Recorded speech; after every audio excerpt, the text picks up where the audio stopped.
can see and better understand, we are releasing the 2026 mid-year budget report so that the public can see and better understand where we stand financially. I do want to talk through the report, and I want to make sure that we speak in a very direct and a blunt way. Last year, during a very difficult budget cycle, our administration held the line against austerity and proposed a budget built on structural progressive revenue. We challenged those at the top and those who benefit the most from our economy to finally pay their fair share so that we can continue to invest in the needs of working people. That approach was not just my call. It came directly from what we heard from residents across the city during our budget engagements. It was also reinforced by the findings of the Chicago Financial Future Task Force. We also know that credit rating agencies have consistently raised concerns about relying too heavily on speculative or one-time funding sources. And these are certainly risks that manifest as a result of that propensity. Our goal was to build something stronger, more stable, and more honest for the long term. But corporate-aligned members of the City Council chose a different direction and adopted their so-called alternative budget. And throughout that process, we raised concerns about the assumptions in that plan, not to oppose for the sake of opposing, but because Chicagoans deserve honesty about the risks of budgets that rely on fines and fees. Last December, we warned that some of those revenue sources would not perform as the caucus members or city council members that were more aligned with the interests of corporations. Now, halfway through the year, we are seeing those warnings come to fruition. Gaps have emerged due to the regressive revenue options that members of the city council that were more aligned with corporate interests put forward. Their incomplete and inconsistent assumptions have been unfounded. This happens because there is no dementia. If you're a Christian and you don't know the cure for Alzheimer's disease. So what Brandon Johnson is trying to communicate to you guys is this.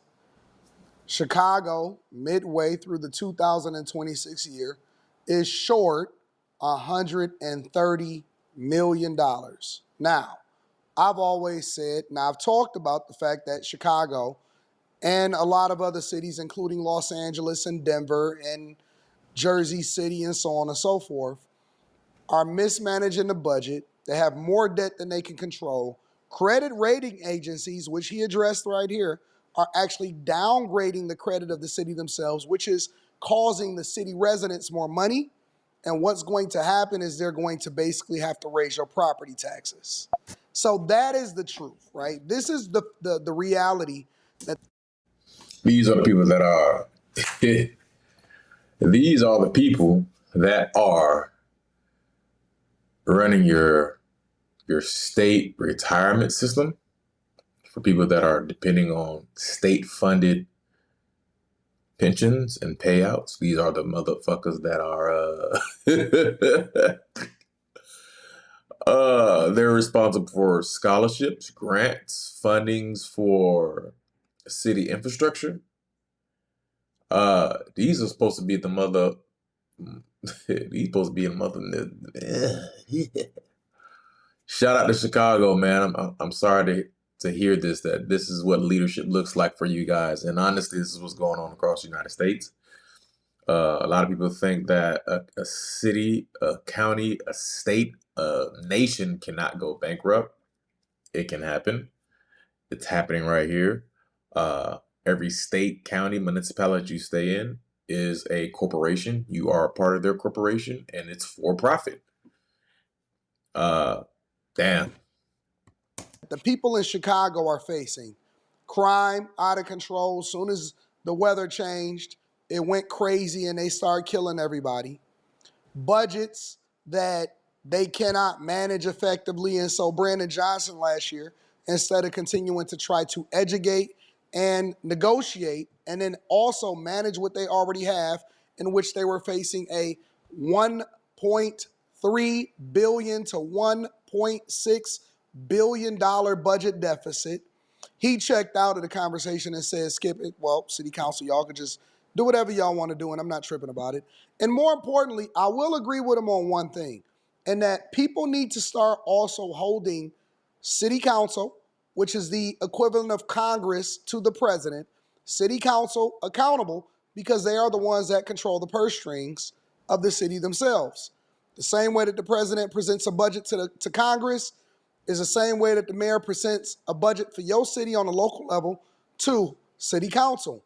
And when they don't meet the expectations, or when you don't meet the expectations and the city is completely in disarray, and Chicago, make no mistake about it, is in disarray. They don't have any money. They are completely broke. They are in the negative 100%. And the fact of the matter is the people are going to be the ones that suffer.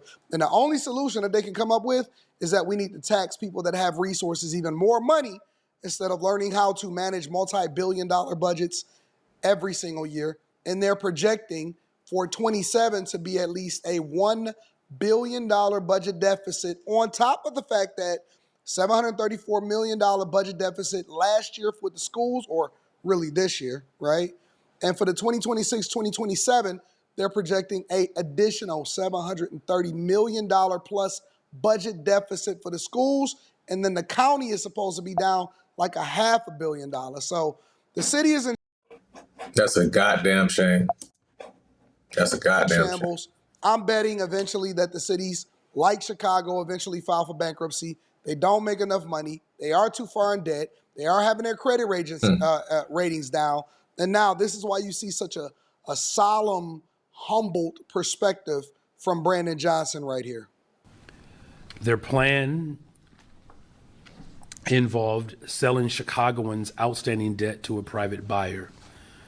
In response, I signed an executive order making clear that the medical debt of vulnerable Chicagoans would not be for sale.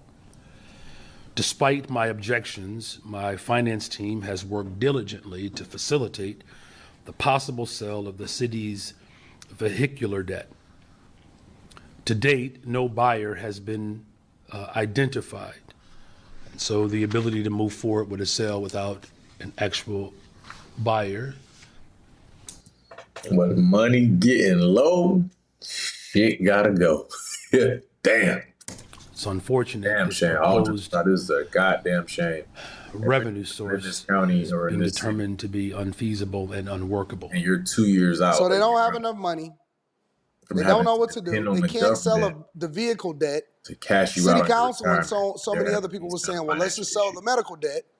And this is what the city is dealing with. Rather Y'all they're got what correlated y'all or not. voted for. Let's say you don't even work for the county, you work for the city. Interests of corporations projected that seeking debt collection on working Chicagoans would generate roughly $90 million in revenue. It has generated zero. Their proposal to raise revenue through augmented reality and advertising on bridges and light poles have yet to raise a single dollar. Since the budget was adopted, my administration has worked diligently to implement it.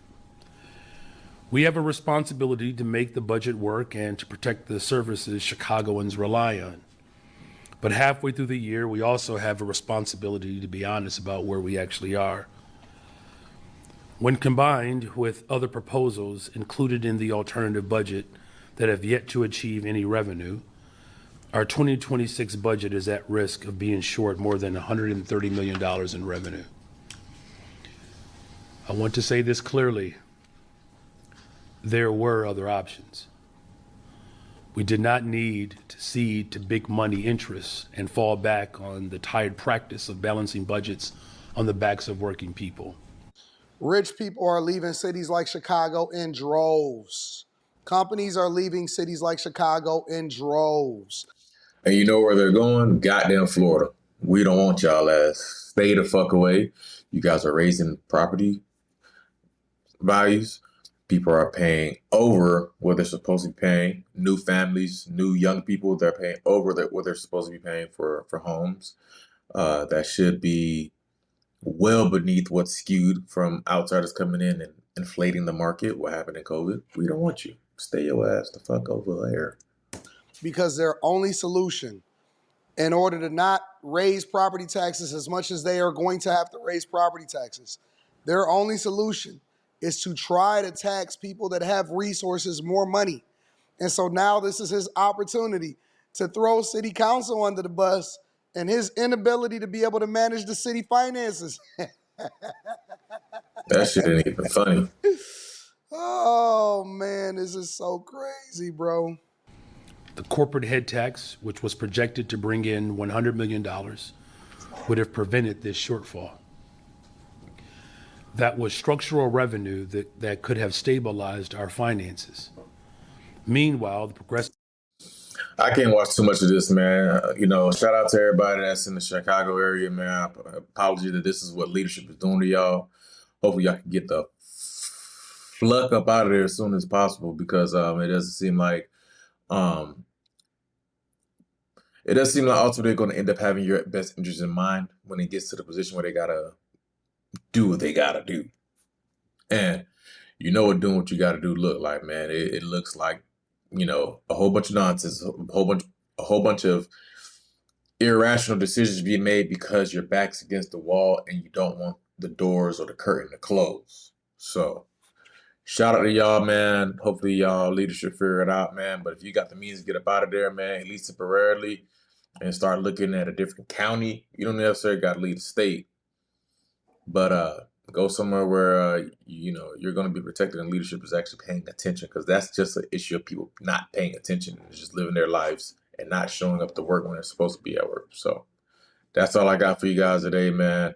Back on YouTube grind, man. I haven't been posting in a couple of months. I've been having fun, but we're back on this grind.